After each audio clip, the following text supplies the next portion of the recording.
मुद्द्यावर तरी या ठिकाणी समन्वय साधण्याचा प्रयत्न अर्थमंत्री अजितदादा पवार यांनी केला आहे। परंतु निवडणुकीच्या पूर्वी केलेल्या आश्वासनाच्या जाळ्यातून सन्मानपूर्वक सुटका करून घेण्याचे आव्हान त्यांच्या पुढे असल्यामुळे तर यामुळे जो अर्थसंकल्प या ठिकाणी मांडण्यात आलाय तो अर्थसंकल्प जो खऱ्या अर्थाने काल जनतेमध्ये जी चर्चा होती आणि आपल्याला माहिती आहे की अलीकडे प्रत्येक गोष्टीवरती हे अनेक वेळा लोकांचे जे काय असतात ते अभिप्राय येत असतात। त्या ठिकाणी जयंतरावांनी कविता केली, माझ्या मते दादा आपण अर्थसंकल्प सादर करत असताना कविता करत होता। भुजबळ साहेबांनी यावेळेला कविता नाही केली, परंतु एक शीघ्र कवी आहेत त्यांची कविता मला त्यांनी व्हॉट्सअपवरती पाठवली आणि ती 4 ओळीची कविता होती। त्यात अर्थसंकल्पाचं पूर्ण सार त्यांनी त्यात लिहिलं होतं। ते म्हणतात की कशात काही नाही तरी मी करतोय महाराष्ट्राची भलाई, कशात काही नाही तरी मी करतोय महाराष्ट्र राज्याची भलाई, शेटजीच्या हातात पुरणपोळी सर्वसामान्यांना करून दाखवतोय केवळ भूलभुलाई। अध्यक्ष महोदय, अशा या अर्थसंकल्पाचं वर्णन सर्वसामान्य माणूस करतोय जे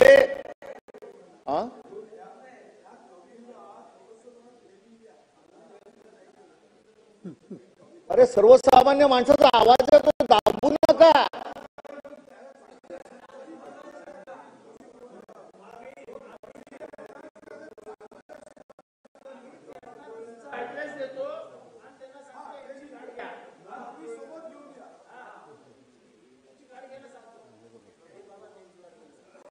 भाऊ मी आपल्याला भेटायला सांगतो, आपलं भेटून झाल्यावर भातकर साहेब माझ्या शेजारीच राहतात, त्यामुळे मी त्यांच्या घरी त्यांना घेऊन जातो आणि त्याचा आज शोध घेण्याचा प्रयत्न करतो। पण ज्या शीघ्र कवीने आपल्या भावना सर्वसामान्य जनतेच्या या ठिकाणी मांडल्या आहेत त्या भावनांचा अनादर आपण करू शकत नाही। लोकशाहीने आपल्याला शिकवलेलं आहे। तर मेट्रो मधून आणू की गाडीने आणू, ठीक आहे, जसं आपण म्हणता तसं। अध्यक्ष महोदय, या अर्थसंकल्पावरती बोलत असताना अध्यक्ष महोदय अनेक सदस्यांनी या ठिकाणी आपले विचार मांडले आणि म्हणून ज्या गोष्टी या ठिकाणी मांडल्यात त्याचा पुनरुच्चार मी बिलकुल करणार नाही। अध्यक्ष महोदय, राज्याचे उपमुख्यमंत्री यांनी 7 लाख कोटी रुपये आकारमान असलेला अर्थसंकल्प सादर केला। त्याच्यामध्ये जवळजवळ 50,000 कोटीची महसुली तूट या अर्थसंकल्पात आहे। अलीकडच्या काळातील सर्वाधिक तुटीचा अर्थसंकल्प अशा वर्णन या अर्थसंकल्पाचं केलं पाहिजे। अर्थसंकल्पात 5,60,964 कोटी रुपये महसुली जमा तर 6,06,885 कोटी अंदाजित करण्यात आलेला आहे। त्यामुळे 45,881 कोटी रुपये महसुली तूट या संपूर्ण अर्थसंकल्पामध्ये दिसून येते। 2021 मध्ये 41,142 कोटी तुटीचा अर्थसंकल्प मांडण्यात आला होता। 24-25 मध्ये चालू आर्थिक वर्षात 26,535 कोटीचा महसुली अर्थसंकल्प सादर करण्यात आलेला आहे। राज्यकोषीय तूट जर पाहिली तर 1,36,000 कोटीची राज्यकोषीय तूट आहे। राज्यातील महसुली तूट ही सातत्याने स्थूल राज्य उत्पन्नाच्या 1% कमी राहिली असून सन 25-26 या वर्षात राज्यकोषीय तूट 1,36,235 कोटी रुपये आहे। त्यामुळे 2024-25 च्या चालू आर्थिक वर्षात 1,32,000 कोटी राज्यकोषीय तूट ही 3% कमी असावी अशी तरतूद असली तरी यंदा त्या राज्याची तूट ही 2.90 पर्यंत आहे। सुधीर भाऊ, हे आपल्याला विसरता येणार नाही, ही सत्य परिस्थिती आहे। आणि त्यामुळे अध्यक्ष महोदय, या अर्थसंकल्पाकडे पाहत असताना राज्याचा विकासाचा दर जर आपण बघितला तर दरडोई यंदाच्या राज्याचा विकासाचा दर 7.3% राहिला असा अंदाज असून हा दर देशाच्या 6.5% विकास दरापेक्षा अधिक असेल असं मला वाटतं। 23-24 मध्ये राज्याचा विकास दर 7.6% अपेक्षित होता, पण प्रत्यक्षात हा दर अर्थसंकल्पात 8% झाला। या तुलनेने यंदा दर कमी आहे, हे आपण या ठिकाणी विसरता कामा नये। अध्यक्ष महोदय, दरडोई उत्पन्नाचा महाराष्ट्रात 5व्या क्रमांकावरती आहे। राज्याच्या दरडोई उत्पन्नात 2,78,000 रुपयावरून 3,09,000 पर्यंत वाढ झाली असली तरी देश पातळीवर दरडोई उत्पन्नात महाराष्ट्र 5व्या क्रमांकावर आहे। महाराष्ट्र राज्याची अद्यापही मागेच आहे असा याचा अर्थ होतो। तेलंगणा, कर्नाटक, तामिळनाडू, गुजरात नंतर महाराष्ट्राचा 5वा क्रमांक लागतो। ह्या देखील विचार सारासारपणे महाराष्ट्राच्या राज्यकर्त्यांनी करणं या ठिकाणी अपेक्षित आहे। राज्यावरती कर्जाचा बोजा आहे। राज्याच्या कर्जात गेल्या वर्षाच्या तुलनेने 10.1% वाढ अपेक्षित आहे। मार्च 2025 अखेरपर्यंत राज्यावरील कर्जाचा बोजा 7,82,991 कोटीवर पोहोचला आहे। चालू आर्थिक वर्षात हे कर्ज 70,000 कोटीवर पेक्षा वाढणार आहे। 24-25 या चालू वार्षिक वर्षात मार्च अखेरीस राज्यावर कर्जाचा बोजा 8,39,000 कोटीवर गेला असताना पुढील आर्थिक वर्षात तो 9,32,000 कोटीवर जाणार आहे, अशा पद्धतीची शक्यता आहे। शिवाय चालू आर्थिक वर्षात शासनाने 1,21,000 कोटीचे नवे कर्ज काढलेले आहे। त्यामुळे स्थूल राज्याच्या उत्पन्नाच्या तुलनेने कर्जाचे प्रमाण 25% असायला हवे। हे प्रमाण गत वर्षी 18.52% होते। या वर्षीच्या अर्थसंकल्पात 18.78% इतके असेल, तर 7 वर्षापूर्वी 16.97% होते। हे प्रमाण 25%च्या आत असले तरी सातत्याने वाढत आहे, ही देखील चिंतेची बाब आहे। सध्याच्या सरकारच्या ढिसाळ नियोजनामुळे राज्यातील अधोगतीत होत असलेली गंभीर बाब निदर्शनास आणून राज्यातील प्रत्येक व्यक्तीवर 62,941 रुपयाचे कर्ज असल्याने या स्वयंसेवी संस्थेने या ठिकाणी निदर्शनास आणून दिलं आणि त्यामुळे या सगळ्या गोष्टीचा विचार जर केला तर विकास कामावरील खर्चात या ठिकाणी कपात करण्यात आलेली आहे। यंदाच्या 24-25च्या एकूण खर्चाच्या भांडवली खर्चामध्ये 13% तरतूद करण्यात आली होती, परंतु पुढील 25-26 या आर्थिक वर्षात ही तरतूद 11% करण्यात आली असल्याने विकास कामावरील खर्चाचे 2% घट यामुळे होते आहे। 24-25च्या चालू आर्थिक वर्षात विकास कामावरील भांडवली खर्चाचे प्रमाण हे एकूण महसुली जमेच्या 13% होते। यंदा हे प्रमाण 11% असले। भांडवली खर्च कमी झाल्याने विकास कामावर देखील याचा परिणाम होणार आहे, याची देखील नोंद माननीय या ठिकाणी अर्थमंत्र्यांनी घेणं आवश्यक आहे। चालू आर्थिक वर्षात भांडवली खर्चाची 92,779 कोटी रुपयाची तरतूद असताना सुधारित अर्थसंकल्प 1,09,000 कोटी रुपये खर्च करण्यात आला आहे। गेल्या वर्षी विधानसभा निवडणूक डोळ्यासमोर ठेवून विकास कामांना प्राधान्य देण्यात आले, त्यातून भांडवली खर्च वाढला। ठेकेदारांची बिले मात्र या ठिकाणी वाढत गेली आणि ही बिले देण्याकरता देखील सरकारला तारेवरची कसरत करावी जात आहेत आणि ठेकेदार देखील बिल न मिळाल्यामुळे या ठिकाणी कामं थांबवतील, अशा पद्धतीची परिस्थिती या राज्यामध्ये आहे।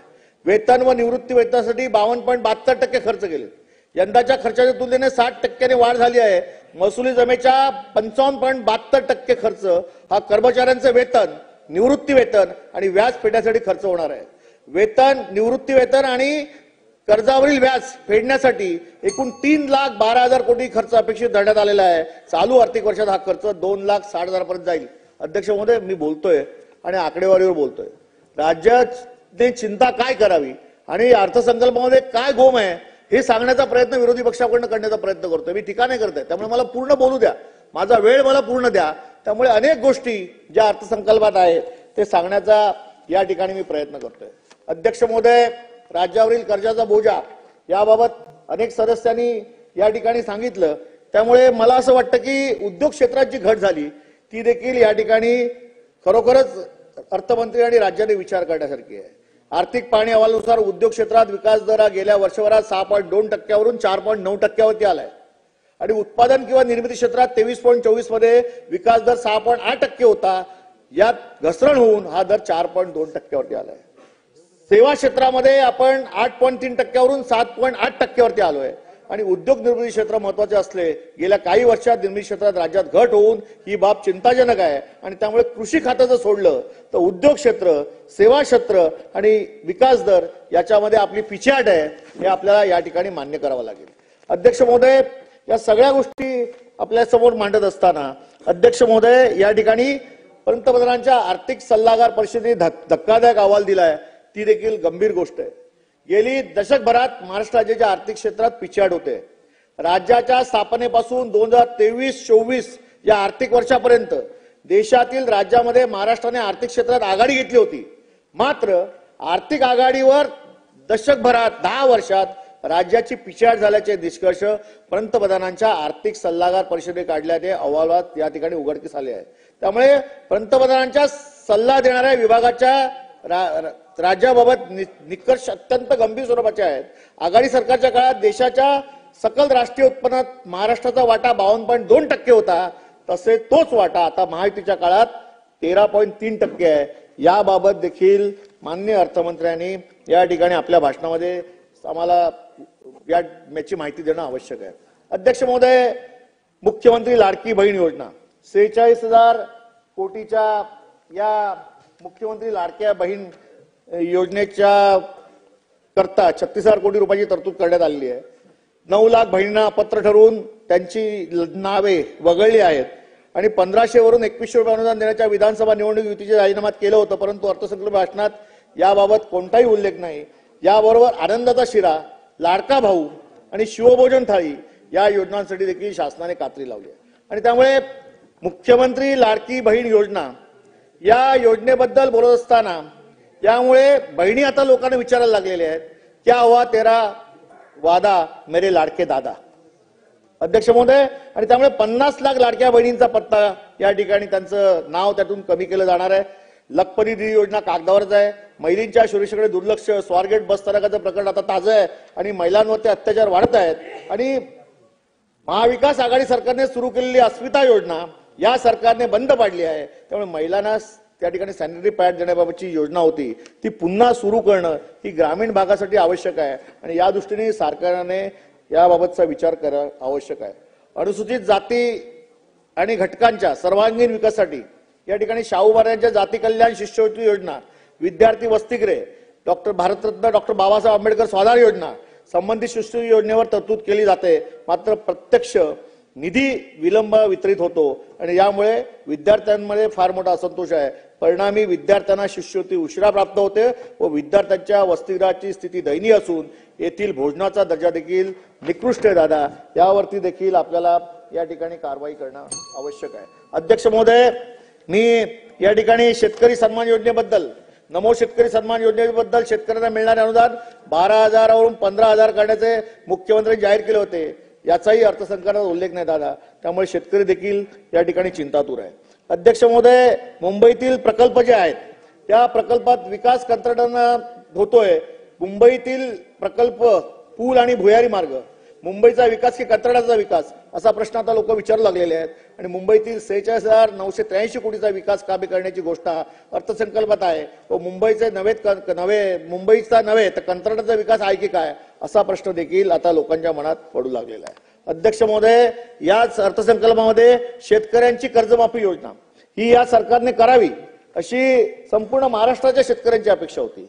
आपल्याला माहिती आहे की महाविकास आघाडी सरकार आल्यानंतर उद्धव ठाकरे साहेबांनी पहिल्या अधिवेशनात नागपूरच्या शेतकऱ्याला कर्जमाफी दिली होती. दादा, आपल्याकडे देखील या संपूर्ण शेतकऱ्यांचं आशावादी नजरेने ते बघत होते. त्यांना असं वाटलं की सत्तेत आल्यावर यावर निर्णय अपेक्षा बाळगून असलेले शेतकरी कर्जाचे हप्ते भरत नाहीत. मात्र कर्जमाफीची घोषणा अर्थसंकल्पात होईल, परंतु ती झाली नाही. यामुळे शासनाने शेतकऱ्यांची फसवणूक केली की काय अशा पद्धतीने देखील एक विचार हा शेतकऱ्यांच्या मनामध्ये आहे. अर्थसंकल्पात 43% निधीचं वाटप झालेलं आहे. महायुती सरकारने 24-25 या अर्थसंकल्पात 8,23,344 रुपयाची तरतूद केली. मात्र प्रत्यक्षात सर्व विभागाला एकत्रित निधी वापर करून 3,58,765 रुपये म्हणजे एकूण निधीचे केवळ 43% निधी या ठिकाणी खर्च झालेला आहे. आणि गेल्या 5 वर्षात अर्थसंकल्पातील तरतुदीच्या 50% निधी वापरला गेला नसला. त्यामुळे ही चिंतेची बाब आहे. अध्यक्ष महोदय, या ठिकाणी दलित आदिवासी योजनावरील खर्चाला कात्री लावली. अध्यक्ष महोदय, काल परवाकडे मी सुधीर भाऊंचं भाषण ऐकत होतो. भाऊ, आपण कुठेतरी भाषणात असं म्हणाला होतात की संविधानाने आपल्याला जो अधिकार दिलाय त्या अधिकारामध्ये या राज्यातील, या देशातील जो दीन दुबळा दलित आदिवासी जो आहे त्याला त्याचं सर्वसामान्य जगणं जगता येत नसेल तर सरकारने त्याला मदत करणं गरजेचं आहे आणि सरकारी खर्चातून त्याला त्या सगळ्या सुविधा दिल्या पाहिजे हे संविधानाने आपल्याला सांगितलं. आणि त्यामुळे आज अर्थसंकल्पामध्ये आपण जर बघायला गेलात तर दलित आणि आदिवासी योजनेवरील खर्चाला या ठिकाणी कात्री आहे.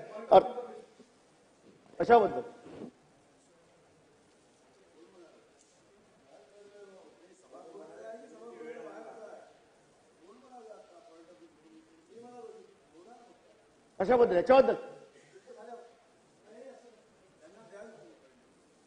द्या त्यांना बोलू द्या, मग मी बोलतो. अर्जंट आहे का? कन्क्लूड करा तुम्ही.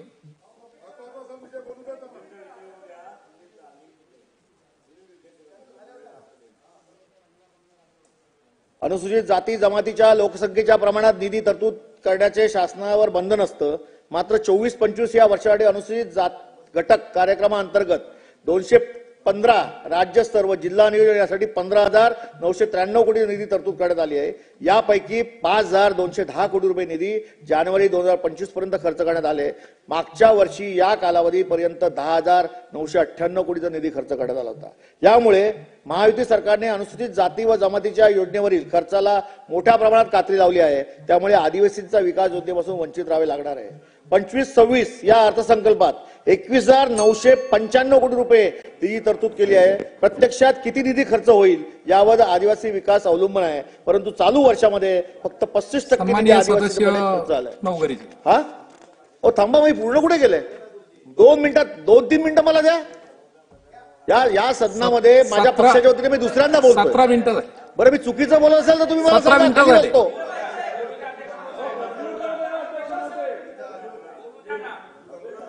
मी चुकीचं बोलत असेल तर मी खाली बसतो। मी सरकारवर टीका पण करत नाही।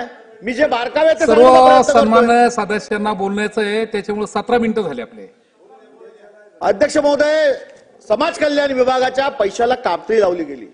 5,000 कोटी रुपये समाज कल्याण विभागातून कमी करण्यात आले, लाडक्या बहिणीमध्ये टाकण्यात आले। ठीक आहे, लाडक्या बहिणींना पैसे मिळाले पाहिजे, पण जे संविधानाने आम्हाला सांगितलंय की दलित, आदिवासी जे या खालच्या जमाती लोक आहेत त्याला सर्वसामान्य जगण जगताना सरकारने मदत केली पाहिजे।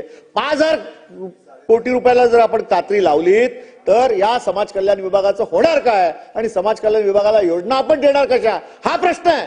आणि त्यामुळे सर्वसामान्य दलितांवरती, आदिवासींवरती सरकारने अन्याय केला की काय या बजेटमध्ये, अशा पद्धतीचा प्रश्न माझ्या मनामध्ये आहे। अध्यक्ष महोदय, मी जास्त वेळ बोलणार नाही।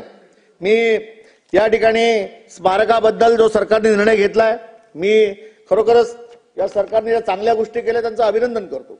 या स्मारकामध्ये 8 स्मारके अपूर्ण अवस्थेत आहेत आणि ते पूर्ण करण्याच्या दृष्टीने त्या ठिकाणी आपण प्रयत्न करणार आहोत। अरबी समुद्रातील शिवाजी महाराज स्मारकाबद्दल आपण त्या ठिकाणी कुठचाही उल्लेख केला नाही। दादर येथील हिंदू मिल येथील डॉक्टर बाबासाहेब आंबेडकरांचं स्मारक, दिवंगत पंतप्रधान अटल बिहारी वाजपेयी आणि स्वर्गीय बाळासाहेब ठाकरे यांचं स्मारक, आद्य शिक्षिका ज्ञानज्योती सावित्रीबाई फुले यांचं स्मारक, अण्णाभाऊ साठे आणि लहुजी साळवे यांचे स्मारक, या सगळ्या स्मारकाबद्दल अपूर्ण जे आहेत ते पूर्ण करण्याच्या दृष्टीने आपण निर्णय घेतला आहे।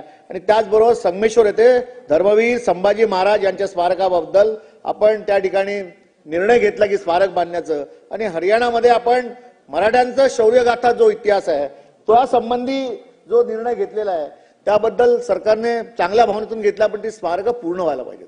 माझ्या माहितीप्रमाणे संभाजी महाराजांचं जे स्मारक ज्या ठिकाणी आपण बनवतोय कोकणामध्ये संगमेश्वरला, तो जमिनीचा वाद आहे। त्या मालकी वादातून अजूनपर्यंत आपण त्या ठिकाणी कुठचा निर्णय घेतलाय, सरकार नेमकं काय करणार आहे, तो वाद मिटलाय की नाही, याबाबतची देखील माहिती या सदनाला मिळाली पाहिजे।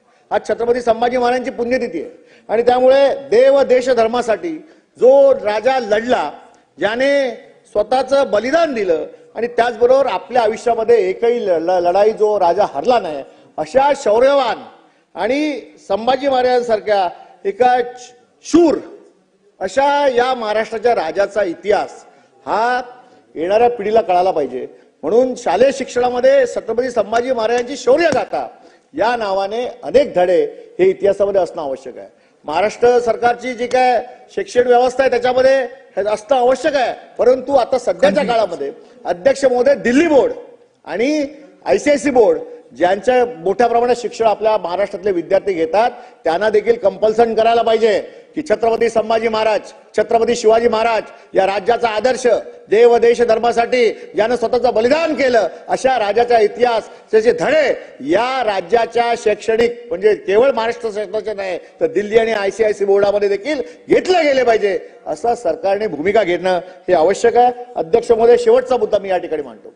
अध्यक्ष महोदय, महिला आणि बालकल्याणाबाबत या ठिकाणी आपण अनेक प्रकारच्या उपाययोजना सांगितल्या, लाडकी बहीण सांगितली, परंतु अध्यक्ष महोदय, मी ज्या शहर भागाचं नेतृत्व करतो त्या ठिकाणी बचत गटाद्वारे महिलांना सक्षम करण्याच्या दृष्टीने आपण अनेक गोष्टी या ठिकाणी करण्याचा प्रयत्न केला। अध्यक्ष महोदय, ज्या महिलांना या ठिकाणी आपण प्रशिक्षित करतो तो तिकडे असणारा कम्युनिटी डेव्हलपमेंट ऑफिसर, त्याला आपण त्या ठिकाणी बचत गट स्थापन करायला सांगतो, त्यांना प्रशिक्षण द्यायला सांगतो। मला आठवतं की या शहराचा महापौर असताना मुंबई महानगरपालिकेमध्ये महिला बाल विकास जी समिती होती त्या समितीचं जेंडर बजेट पैसे देण्याचं काम त्या वर्षापासून केलं, परंतु त्या काळामध्ये जर आपण बघितलं तर या संपूर्ण महिलांना त्या ठिकाणी पिठाची गिरणी किंवा त्या ठिकाणी अशा वस्तू दिल्या जात होत्या की ज्या वस्तूमुळे त्या महिला स्वतःचं दिवसाचा खर्च त्या सगळ्या वस्तू त्या ठिकाणी देऊन विकून त्या पूर्ण करत होत्या. परंतु अध्यक्ष महोदय, ज्या वस्तू आपण त्या ठिकाणी देत होतो त्याच्यामध्ये घरघंटी होती, शिवणयंत्र होतं, मसाला कांडप यंत्र होतं.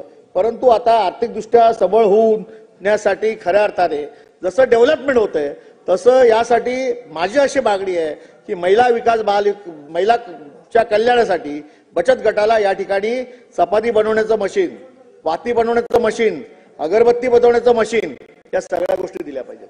अध्यक्ष महोदय, हे सगळं देत असताना आपण असं निर्णय केला की प्रत्येक जिल्ह्यामध्ये त्यांना मॉल देणार आहात. परंतु हे मॉल त्यांची केलेल्या सगळ्या उत्पादनासाठी विकण्यासाठी जरी असले तरी त्यांना ट्रेनिंग सेंटर देणं आवश्यक आहे. आणि म्हणून माझी शहरी भागामध्ये प्रत्येक ठिकाणी कम्युनिटी डेव्हलपमेंट ऑफिसर मार्फत ही ट्रेनिंग सेंटर आपण सुरू करायला पाहिजे. अकोमोडेशन रिझर्वेशनमध्ये ज्या प्रॉपर्टी मुंबई महानगरपालिकेकडे असतील त्या प्रॉपर्टीमध्ये मुंबई महानगरपालिकेच्या कम्युनिटी डेव्हलपरने त्या भागातील बचत गटांना त्या ठिकाणी दर वर्षभरात ही ट्रेनिंग दिली पाहिजे. आणि वेगवेगळ्या ट्रेनिंग मिळून या महिला जेव्हा उत्पादन करतील तो सगळा माल त्या चैनने त्या मॉलमध्ये नेऊन ठेवला आणि विकला गेला तर महिलांची आर्थिक स्थिती सुधारणार आहे. आणि म्हणून अशा दृष्टीने देखील सरकारने येणाऱ्या काळात नगर विकास खातं असेल, मुंबई महानगरपालिका असतील, इतर नगरपालिका असतील, या सगळ्यांनी या सगळ्या गोष्टीचा विचार करून महिलांना सक्षम करण्यासाठी कम्युनिटी डेव्हलपमेंट ऑफिसर मार्फत हा कार्यक्रम घेणं आवश्यक आहे. आणि त्या दृष्टीने हा कार्यक्रम घ्यावा. हे बजेट जरी दादानी 11वं बजेट जरी मांडलं असलं तरी देखील काल देखील मी म्हटलो की शेतकऱ्याची फार मोठी या ठिकाणी फसवणूक झालेली आहे. केवळ उद्योगपतींना या ठिकाणी दिलासा दिला गेलेला आहे. आणि ज्या योजना या ठिकाणी आणल्या आहेत ह्या योजना पूर्ण करण्याच्या दृष्टीने या राज्याच्या तिजोरीमध्ये तितका मुबलक पैसा हा उपलब्ध आहे का, किंवा ही कसरत अर्थमंत्री येणाऱ्या 5 वर्षभरामध्ये कशा पद्धती करणार आहेत आणि विकासाला कशी गती देणार आहेत हे त्यांच्या भाषणामध्ये सांगणं आवश्यक आहे. आणि या दृष्टीने हा अर्थसंकल्प या राज्यासाठी खूप महत्वाचा आहे. अर्थसंकल्प जरी डोलारा म्हणून खूप चांगला वाटला तर त्याची अंमलबजावणी जर तितक्याच चांगल्या स्वरूपात झाली, तळागाळापर्यंत झाली तर महाराष्ट्राच्या शेवटच्या स्तरापर्यंत या अर्थसंकल्पाचा फायदा होईल असं मला वाटतं. अन्यथा हे सगळं व्यर्थ आहे असं माझं मत आहे. सर्व सन्माननीय सदस्यांना आपण जरा वेळेचं बंधन पाळावं. सन्माननीय सदस्य नवघरे. अध्यक्ष महोदय, समाजकारण, राजकारण, अर्थकारण, कला, साहित्य,